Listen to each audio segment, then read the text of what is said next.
The events today are just truly awful, and I know the whole country is deeply shocked at what they've seen and what they've heard. I do want to thank the emergency services of Merseyside Police who've had to respond to the most difficult of circumstances today.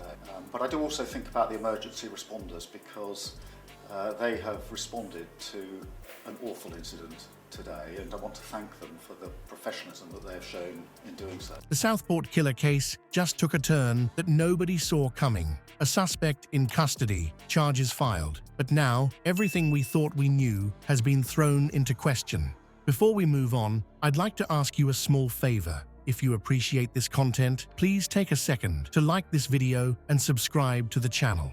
Over 98% of you watch the videos without subscribing. It costs you nothing, but it makes a huge difference to us. So, did you click the subscribe button? Great, thank you so much. Now, back to the video. Why was Axel Rudakubana's court appearance suddenly delayed? Inside Number 10 set out precisely why, in his experience, Sir Keir Starmer would have known about this perhaps within hours. You know, in the House of Commons, you have legal privilege.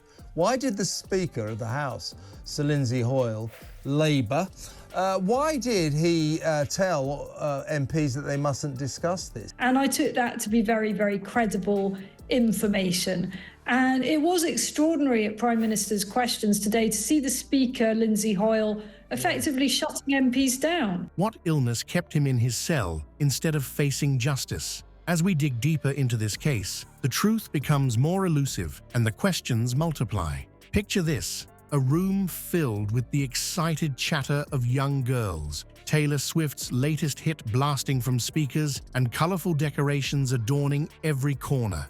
It's the scene of a perfect summer day at the Heart Space Community Centre in Southport. But in an instant, this idyllic setting would become the backdrop for an unimaginable tragedy. On July 29, 2024, what should have been a joyful Taylor Swift-themed holiday club turned into a nightmare. 3 young lives were cut short in a brutal stabbing that left the tight-knit community of Southport reeling. The victims, Bebe King, just 6 years old, Elsie Stancombe, 7, and Alice Da Silva Aguiar, 9. These girls, with their whole lives ahead of them, became the faces of a tragedy that would shake the nation. We have to be very, very careful about the suspect, the defendant, who has been charged now with the murders of 3 kids and attacking kids. The Prime Minister, the Home Secretary, and indeed the police knew that there was a terror-related aspect to Axel Rudakubana. Well, I think the timing was very carefully engineered. I think my own sense is that Keir Starmer and the Home Secretary knew perfectly well about these extra details. But the horror didn't end there. 8 other children and 2 adults were seriously injured in the attack, with 5 of the young ones fighting for their lives in critical condition. The community's response was immediate and heartfelt. A sea of tributes, teddies, balloons, and flowers appeared outside Southport Town Hall, a silent testament to the lives lost and the collective grief of a shattered community. As the investigation unfolded, questions swirled. Who could commit such a heinous act? What drove them to target innocent children? The answers, when they came, only deepened the sense of tragedy. Enter Axel Rudakubana, the suspect charged with 3 counts of murder and 10 counts of attempted murder. Born in Cardiff to Rwandan parents, Rudakubana had been living in Banks, Lancashire at the time of the attack. But here's where the story takes an unexpected turn. Rudakubana has been diagnosed with autism, a fact that could significantly impact the legal proceedings and public perception of the case. Chief Constable Serena Kennedy of Merseyside Police was quick to emphasize that despite the serious charges, the incident hadn't been classified as a terrorist attack. She stated that the risk to the public was low or very low. But for many in Southport and beyond, these assurances did little to ease the fear and grief that had taken hold. The Southport tragedy isn't just a local incident. It's a stark reminder of the complex issues facing our society: mental health, social integration, and public safety. As we grapple with these challenges, one thing becomes clear. The ripple effects of this attack will be felt far beyond the borders of this seaside town.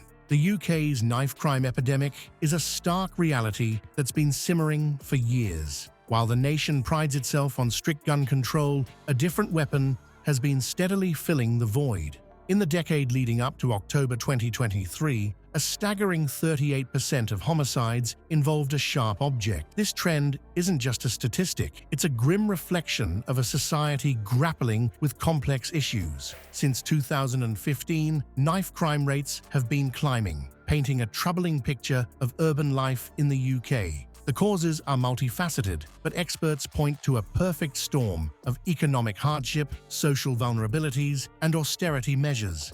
Patrick Green, CEO of the Ben Kinsella Trust, puts it bluntly, where there are drugs, there are knives. This simple statement underscores the intricate web of crime that often entangles young people. The impact on communities has been profound. Families live in fear, neighborhoods feel under siege, and public spaces that should be safe havens become potential danger zones. The psychological toll is immeasurable, eroding the social fabric that holds communities together. Interestingly, during the COVID-19 pandemic, knife crime rates actually dropped, but as lockdowns lifted, the numbers surged again, leaving politicians and police scrambling for answers. Former London Mayor Sadiq Khan pointed to a staggering $1 billion in cuts to metropolitan police budgets since the Conservative government came to power. But is lack of funding really the root cause, or is there something deeper at play in British society? As the crisis deepens, the government has been forced to act. The newly elected Labour government has introduced a bill aimed at cracking down on the sale of certain types of knives, including ninja and samurai swords. It's a start, but critics argue it's merely scratching the surface of a much deeper problem. Campaigners like actor Idris Elba are pushing for more comprehensive solutions, highlighting loopholes that still allow some sharp weapons to be legally possessed. They argue that legislation alone won't solve the crisis. What's needed is a holistic approach that addresses the underlying social and economic factors driving young people towards violence. The Southport stabbing has thrust these issues into the national spotlight, demanding urgent action. But as we grapple with the complexities of knife crime, a new twist in the case threatens to complicate matters even further. The suspect's court appearance has been unexpectedly delayed, raising questions that could reshape our understanding of this tragic event and its broader implications for society. The Southport case lays bare the tangled web of mental health, social issues, and public safety that plagues the UK. It's not just about knives or autism or poverty. It's about a society struggling to protect its most vulnerable. The easy answers aren't working. Banning certain types of blades won't magically solve the crisis, and neither will simply throwing more police on the streets. So what can we do? It's time to roll up our sleeves and get involved in our communities. Support local youth programs, volunteer at mental health initiatives, push for evidence-based policies that address the root causes of violence. Because the truth is, the future of public safety in the UK doesn't rest solely in the hands of politicians or police. It rests with all of us. But here's the question that should keep us up at night. Can we build a society where tragedies like Southport become unthinkable? Or are we doomed to watch history repeat itself, one stabbing at a time?